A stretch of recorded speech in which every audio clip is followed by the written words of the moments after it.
It's 5 o'clock in the morning here. It's in Canada, Whitehorse. It's the capital of the Yukon. And I'm out for my walk, and you can see, having coming so much further north, getting daylight. It was still daylight when I went to bed. That was about 11 o'clock last night. So headed down here for a bit of a walk. We've got to get away early today. We've got a 9-hour drive in the car. Headed down sort of southeast.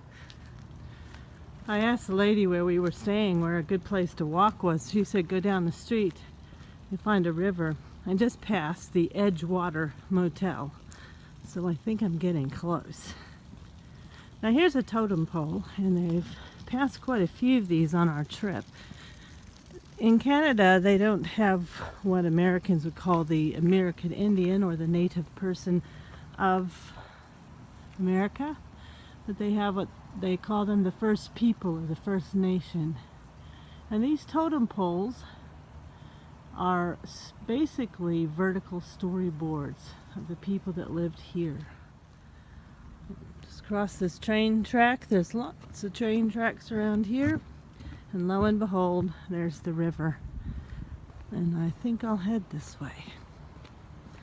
I'm in Whitehorse, which is the Yukon territory of Canada, and headed down here to the river to go for a walk.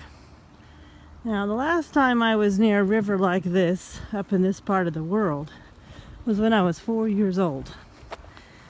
I was with my family, and I had gone away from the family, being a curious little child, and wandered on down to a very fast-flowing river. As you can see, this one's also going quite fast.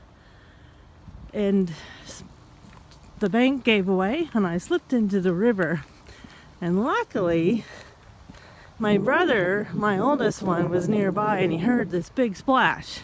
Thinking it was a great big fish, he rushed down to the river, only to see me in it. So if my big brother, Mark, wouldn't have saved me many years ago, I would not be here today walking along this river. And it's cold here, but it's beautiful.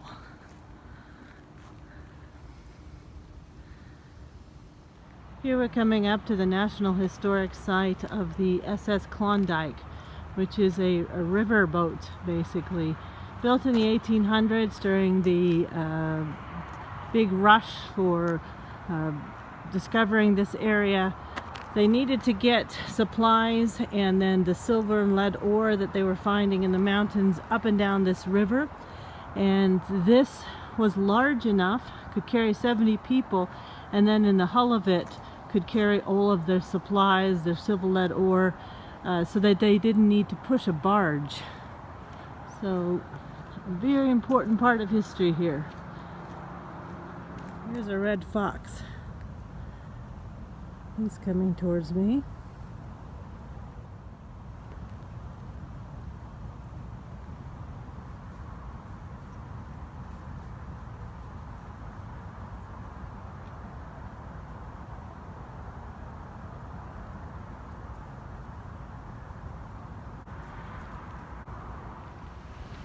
And this is the signpost forest. Just signs everywhere from where people have been from. They put them here. One of the ladies I'm traveling with put her sign here with her husband 20 years ago.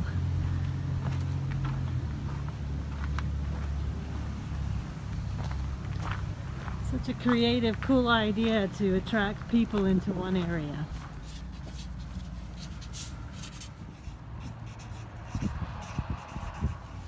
So here we've decided to put our sign on this tree in the signpost forest. There it is. We're all from different places.